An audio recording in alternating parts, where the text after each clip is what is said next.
হেরাম শরীফের সামনে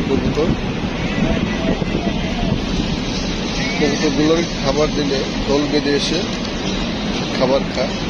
দেখেন, দেখতে কত সুন্দর লাগতেছে। এগুলো সব হেরাম শরীফের সামনে ওদের মশলা। অসংখ্য কবুতর,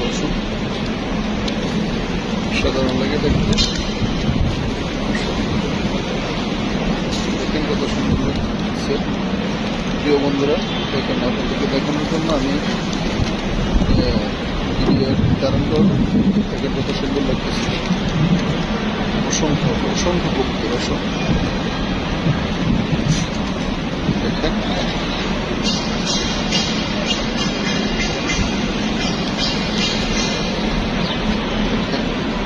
বিশাল সুন্দর লাগছে। আল্লাহর কি মহিমা,